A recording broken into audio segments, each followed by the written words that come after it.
All, this is Nagarjuna. Welcome to my channel. ఇక్కడ కొన్ని words ఇచ్చామండి. వాటిలో సాధారణంగా మనం డౌట్ పడతాము, మనకు సందేహం వస్తూ ఉంటది. థ్యాంక్ యూ వెరీ మచ్ అనాలా, థ్యాంక్ యూ సో మచ్ అనాలా, అసలు డిఫరెన్స్ ఏంటి? ఇలాంటి డౌట్స్ మనకు వస్తూ ఉంటాయి. అలాంటివి చిన్న చిన్నవి తీసుకుని చెప్పే ప్రయత్నం చేస్తాను ఇప్పుడు. ఫస్ట్ వన్ వచ్చేసి thank you very much and thank you so much. రెండింటికి తేడా ఏమీ లేదండి, రెండు ఒకటే. కాకపోతే థ్యాంక్ యూ వెరీ మచ్ అన్నప్పుడు అది బ్రిట్ ఇంగ్లీష్ అండి. థ్యాంక్ యూ సో మచ్ అన్నప్పుడు అమెరికన్ ఇంగ్లీష్. ఇంగ్లీష్ లో చాలా రకాలు ఉంటాయి, తెలుగులో కూడా రకాలు ఉన్నాయి కదా. ఈస్ట్ గోదావరి, వెస్ట్ గోదావరి, గోదావరి జిల్లాల వాళ్ళు ఒకలా మాట్లాడతారు. అలాగే శ్రీకాకుళం, విజయనగరం, విశాఖపట్నం ఆ ప్రాంతానికి చెందిన వాళ్ళు ఒకలా మాట్లాడతారు. అలానే ఇంగ్లీష్ లో కూడా American English, Brit English, Australian English, Canadian English, ఇలా రకరకాలు ఉన్నాయి. అయితే ముఖ్యంగా అందరూ నేర్చుకునేది బ్రిట్ ఇంగ్లీష్ నేర్చుకుంటారు. సో ఇక్కడ ఏంటంటే పాయింట్ ఏంటంటే థ్యాంక్ యూ వెరీ మచ్ అంటే Brit English, thank you so much అంటే American English. Americans thank you so much అంటాము. బ్రిటిషర్స్ యాజ్ వెల్ యాజ్ చాలా మంది కూడా థ్యాంక్ యూ వెరీ మచ్ అంటాం. నెక్స్ట్ అండి, ఇక్కడ చూడండి కొన్ని ఎగ్జాంపుల్స్ రాశాను. Thank you very much for sending me the photos. Thank you thank you very much for sending me the photos. Thank you so much for sending me the photos. ఏమి difference ఏమి లేదు. Thank you so much for coming. It was really nice to see you all. Thank you so much for coming. It was nice to see you. వచ్చినందుకు చాలా ధన్యవాదములు. నేను చూడడం చాలా సంతోషంగా అనిపించింది. నెక్స్ట్ చూడండి, employee, employer. Employee, employer. Employee అంటే ఉద్యోగస్తుడు లేదా ఉద్యోగి. His father is a bank employee. తన తండ్రి ఒక బ్యాంకు ఉద్యోగి. His father is a bank employee. They are very good employers. ఉద్యోగం ఇచ్చే వాళ్ళని, పనిలో పెట్టుకునే వాళ్ళని ఎంప్లాయర్స్ అంటారు. వాళ్ళు మంచి ఎంప్లాయర్స్ అంటే జీతాలు సరిగ్గా ఇస్తారు, పని గంటలు సక్రమంగా ఉంటాయి, అన్ని బాగుంటాయి. They are very good employers. Okay, next అండి, trainer, not trainer, trainer, TRAINER, trainer. Trainee, trainer అంటే ట్రైనింగ్ ఇచ్చేవాళ్ళండి, నేర్పించేవాళ్ళు. మ్యూజిక్ కావచ్చు, ఇలా ఏదైనా కావచ్చు, నేర్పించే వాళ్ళని ట్రైనర్ అంటారు. నేర్చుకునే వాళ్ళని ట్రైనీ అంటారండి. Trainer, trainee. She is a fitness trainer. ఆమె ఫిట్నెస్ ట్రైనర్ అంటండి. యోగా, మెడిటేషన్, ఎక్సర్సైజ్ ఇలాంటి వాటికి సంబంధించిన నేర్పించే ఆమె అనమాట అండి. He is just a trainee teacher. ఇంకా ట్రైనింగ్ లో ఉన్నాడు, పూర్తిగా టీచర్ కాదు అతను. టీచర్ ఎలా అవ్వాలి, పిల్లలకి ఎలా బోధించాలి అనే విషయం పైన అతను ట్రైనింగ్ తీసుకుంటా ఉన్నాడు. He is just a trainee teacher. Next అండి, ఎగ్జామినా, ఎగ్జామినీ. ఎగ్జామినా ఎలా పలకాలండి? ఎగ్జామినా, ఎగ్జామినీ, ఎగ్జామినా, ఎగ్జామినీ. ఎగ్జామినా అంటే a person who writes the questions for marks, grades, to test the knowledge or ability of a person. ఎవరి యొక్క నాలెడ్జ్ అయినా కానీ, ability కానీ test చేయడం కోసం క్వశ్చన్ పేపర్ ఇస్తారు కదా, క్వశ్చన్ పేపర్ రాస్తారు కదా, వాళ్ళని ఎగ్జామినర్ అంటారండి. అలానే ఎగ్జామినర్ అంటే మరొక అర్థం ఏంటంటే ఎవరినైనా పరిశీలించే వాళ్ళని ఎగ్జామినర్స్ అంటారు. A person who has the official duty to check that the things are being done correctly. ఏదైనా ఒక విషయం సక్రమంగా జరుగుతుందా లేదా అని చెక్ చేసి పర్యవేక్షించి చూసే వాళ్ళని ఎగ్జామినా అంటారండి. ఎగ్జామినీ. నెక్స్ట్ ఏంటండి? ఎగ్జామినీ, ఎగ్జామినీ, ఎగ్జామినీ. ఆ ఎవరైతే పరీక్ష రాస్తా ఉంటారో, ఎవరైతే ఒక టెస్ట్ ఎదుర్కొంటా ఉంటారో వాళ్ళని ఎగ్జామినీ అంటారండి. నెక్స్ట్ అండి, ఇంటర్వ్యూవర్, ఇంటర్వ్యూవర్. ప్రశ్నలు, ఇంటర్వ్యూలో ప్రశ్నలు అడిగే వాళ్ళను, ఇంటర్వ్యూ చేసే వాళ్ళను ఇంటర్వ్యూవర్ అంటారండి. ఇంటర్వ్యూవీ చూడండి, ఇంటర్వ్యూవీ ప్రశ్నలకు జవాబు చెప్పేవాళ్ళు లేదా ఇంటర్వ్యూని ఫేస్ చేసే వాళ్ళని ఇంటర్వ్యూవీ అంటారండి. The interviewer asked the interviewee several questions in the interview. ఒకే సెంటెన్స్ లో, ఒకే ఎగ్జాంపుల్ అన్ని వచ్చేలా చూసాను చూడండి, అన్ని వచ్చేలా రాశాను చూడండి. Interviewer, interviewee, interview. ఓకేనా? ఇంటర్వ్యూలో ప్రశ్నలు అడిగేవాళ్ళు, ఇంటర్వ్యూలో ప్రశ్నలు అడిగేవారు, ఇంటర్వ్యూ చేసే వాళ్ళని ఇంటర్వ్యూవర్ అంటారండి. ఇంటర్వ్యూవర్ అడిగిన ప్రశ్నలకు సమాధానాలు చెప్పే వాళ్ళని, ఇంటర్వ్యూని ఫేస్ చేసే వాళ్ళని ఇంటర్వ్యూవి అంటారండి. ఆ మొత్తం ప్రక్రియను ఇంటర్వ్యూ అంటామండి. The interviewer asked the interviewee several questions in the interview. ఆ ఇంటర్వ్యూవర్ ఆ ఇంటర్వ్యూలో ఆ ఇంటర్వ్యూవీని బోల్డ్ అని ప్రశ్నలు అడిగాడు. నెక్స్ట్ అండి, హౌస్ అంటే ఏంటి, హోమ్ అంటే ఏంటి? హౌస్ అంటే ఏంటి, హోమ్ అంటే ఏంటి? హౌస్ అన్నా హోమ్ అన్నా ఇల్లే, కాకపోతే చిన్న వ్యత్యాసం ఉందండి. ఓకేనా? హోమ్ అనేసరికి మొదటగా హోమ్ అనే విషయం చెప్తాను చూడండి. హోమ్ అనేసరికి మన సొంత ఇల్లు అయినా కాకపోయినా మన నివాసం ఉంటాం కదా, దాన్నే హోమ్ అంటారండి. ఫర్ ఎగ్జాంపుల్, ఒక ఒక అబ్బాయి కాకినాడలో సొంత ఊరు ఏంటంటే తంది కాకినాడ. తన హోమ్ టౌన్ కాకినాడ. సొంత ఊరిని ఏమంటారండి? పుట్టి పెరిగిన ఊరిని హోమ్ టౌన్ అంటారు. H O M E home టీఓడబ్ల్యూఎన్ town. Native place అంటారు కదా, అలానే హోమ్ టౌన్ అంటారు మోడర్న్ ఇంగ్లీష్ లో. ఒక అబ్బాయిది హోమ్ టౌన్ వచ్చేసి కాకినాడ అండి. అతను సాఫ్ట్వేర్ ఎంప్లాయీ. హైదరాబాద్ పోయాడు. అక్కడ ఫ్లాట్ అద్దెకి తీసుకుని అక్కడ ఉంటున్నాడు. అది ఏమవుతుందండి? హోమ్ అవుతుంది అది. ఏమవుతుంది? హోమ్ అవుతుంది. ఫ్లాట్ అయినా అద్దెకి తీసుకున్నది అయినా సరే అక్కడే ఉంటున్నాడు, అక్కడే నివసిస్తా ఉన్నాడు.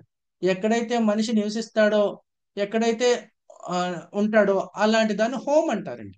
హౌస్ అంటే మీరు అద్దెకించింది కావచ్చు, ఏదైనా కావచ్చు. హౌసెస్ ఎన్నైనా ఉండొచ్చు ఎవరికైనా. హోమ్ మాత్రం ఒక్కటే ఉంటుంది. నివాసం ఉండేదాన్ని హోమ్ అంటారు. మీరు ఎక్స్ట్రాగా కట్టుకుని అద్దెకిచ్చారో లేకపోతే ఇంకోటో that is called as house అండి. హౌస్ వేరే మీనింగ్లు కూడా ఉన్నాయి. ఇక్కడ ముఖ్యంగా ఏంటండి, నివాసం ఉండేదాన్ని హోమ్ అంటారు, మామూలుగా ఉండేదాన్ని హౌస్ అంటారండి. ఓకేనా? Right right. Actually I'm native of Kakinada, but I'm living in Hyderabad as I'm doing a job over here. My home is in Amirpet. నిజానికి నేను కాకినాడ నుండి మాది, మా నేటివ్ ప్లేస్ వచ్చేసి I'm from Kakinada. I was born and brought up in Kakinada, but I came to Hyderabad to do job here. So I I got a flat there to live there. So my home is in Ameerpet. Right. Next అండి, O F of. O F రెండు ఒకేలా పలుకుతామండి. ఓఫ్ పలికేదానికి ఏమీ తేడా లేదు. Of అంటే యొక్క, OF of అంటే దూరంగా. వేరే మీనింగ్స్ కూడా ఉన్నాయి. ఓకేనా? ప్రముఖంగా కనిపించేవి వినిపించే మీనింగ్స్ అండి. నెక్స్ట్ ఆఫ్ అంటే యొక్క. The map of India, India యొక్క map. The lid of the box, box యొక్క మూత, మూతని లిడ్ అంటాం. ఓకేనా? ఇలా ఈ యొక్క the leg of the chair, కుర్చీ యొక్క కాల్. The water of the well, ఆ నూతి యొక్క నీళ్లు. The cap of the pen, pen యొక్క క్యాప్. ఓకేనా? ఇలాగా ఆఫ్ అంటే యొక్క. The village is 20 kilometres of from Hyderabad.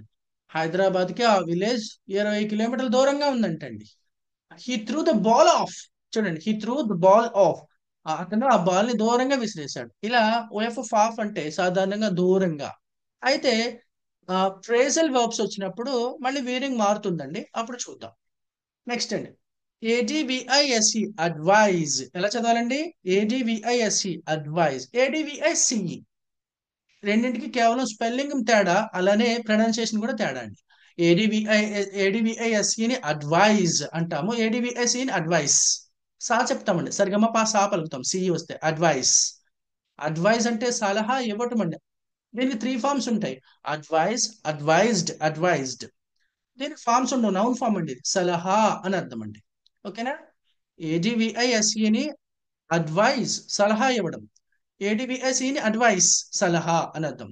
The doctor has advised him, doctor అతనికి సలహా ఇచ్చాడంటండి, నాట్ టు స్మోక్, స్మోక్ చెయ్యొద్దని. The doctor has advised him not to smoke.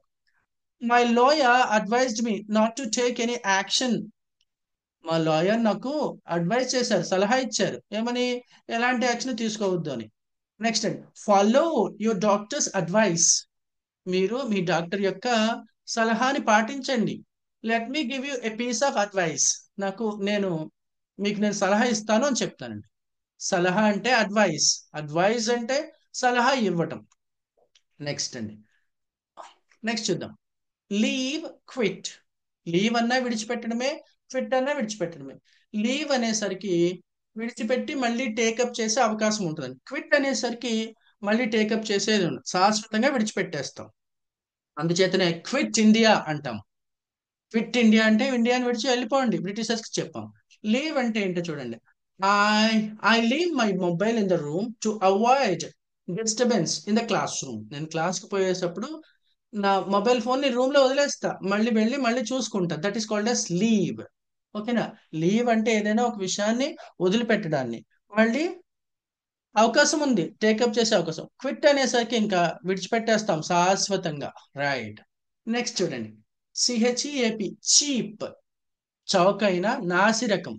సిహెచ్ఐఈఎఫ్ chief, పలకడం కూడా డిఫరెన్స్ ఉందండి. ఇదేమో పా సౌండ్, మొదటిదేమో పా సౌండ్ చీప్, ఇదేమో చీప్. చీప్ అంటే చవక, నాసిరకం. చీఫ్ అంటే ముఖ్యమైన. ఓకేనా. చూడండి ఎగ్జాంపుల్ చూడండి. చీప్ ఫుట్ ఫెయ్యర్, చౌకైన చెప్పులు. ఓకేనా. నాసిరకమైంది. Cheap mentality. ఓకేనా. చీప్ మెంటాలిటీ అంటే ఏంటండి. ఓకేనా, మంచిది కాదు. ఓకేనా. చీప్ మెంటాలిటీ అంటే, చీప్ మెంటాలిటీ అంటే మంచి మెంటాలిటీ కాదు. రైట్. చీప్ జోక్స్, దిగజారుడు అంటారు కదా. చీప్ మెంటాలిటీ అంటే దిగజారుడు మెంటాలిటీ. చీప్ జోక్స్ అంటే అది అంత హంబుల్ కాదు, యాక్సెప్టబుల్ కాదు. That is the meaning of cheap jokes. Chief minister, pronunciation difference ఉంది. ముఖ్యమంత్రి. చీఫ్ ఎడ్యుకేషన్ ఆఫీసర్, చూడండి ఈ డిఫరెన్స్ చూడండి. అలానే last but not least here, what which. ఏంటండి వాట్ విచ్. వాటికి రెండు మీనింగ్స్ కూడా ఉన్నాయి, ఏమిటి ఏది. అలాగే విచ్ ఏది. ఈ రెండింటికి చాలా మంది కన్ఫ్యూజ్ అవుతా ఉంటారు. విచ్ అనేసరికి ఎప్పుడు సెలెక్షన్ అండి. ఉన్న వాటిలో ఏది అని అడగడానికి విచ్ అంటారండి, ఓవరాల్ గా అడగడానికి వాట్ అంటారు. ఓకేనా. చూడండి ఇక్కడ చూడండి. ఆ విచ్ శారీ, లాస్ట్ వన్ చూడండి. Which sari do you like between these two. ఈ రెండు చీరల్లో నీకు ఏది ఇష్టం. Which sari do you like the most or do you like between these two saris. ఈ రెండు చీరల్లో నీకు ఏదంటే ఎక్కువ ఇష్టం, ఏది ఇష్టం. ఇలా ఎప్పుడైనా సెలెక్షన్ ఉన్నప్పుడు విచ్ అంటామండి. ఓకేనా. ఒక రెండు మూడు కర్రీస్ ఉన్నాయండి, వాటిలో ఏ కూర వడ్డించమంటారు మీకు. Which curry do you want me to serve you. Which curry do you want me to serve you. ఏ కూర వడ్డించమంటారు మీకు నన్ను. Which of the applicants has got the job. చాలా మంది ఉద్యోగానికి అప్లై చేశారు, అందులో ఎవరికి ఉద్యోగం వచ్చింది. Which of the patients have recovered. కొంతమంది పేషెంట్స్ ఉన్నారు అక్కడ, అందులో ఎవరు రికవర్ అయ్యారు. ఓకేనా. మామూలుగా అయితే ఓవరాల్ గా అడగాలంటే what's your name, what kind of music do you like. ఇక్కడ సెలెక్షన్ ఏమీ లేదండి, ఓవరాల్ గా అడుగుతున్నాం. ఓవరాల్ గా అడిగితే గనక వాట్ అంటాము. అక్కడ ఉన్న వాటిలో సెలెక్షన్ అయితే కనుక విచ్ అంటాం. ఈ రెండు షర్ట్స్ లో నీకు ఏ షర్ట్ నచ్చింది, ఈ ఈ ఐదారు కలర్ లో నీకు ఏ రంగు అంటే ఇష్టం, అలాంటి సందర్భంలో విచ్ అని అంటామండి. ఓకేనా. ఇలా దగ్గరగానే అనిపిస్తాయి, రెగ్యులర్ గా చూస్తానే ఉంటాము, అయినా సరే ఏది కరెక్ట్ ఏది రాంగ్ అనేది అనిపిస్తుంది. కొంతమందికి డౌట్ ఉంటుందని చేశాను. Thank you so much watching my video here. Please, if you like my content, please subscribe my channel. And if you have any comments, please give your comments. Thank you so much.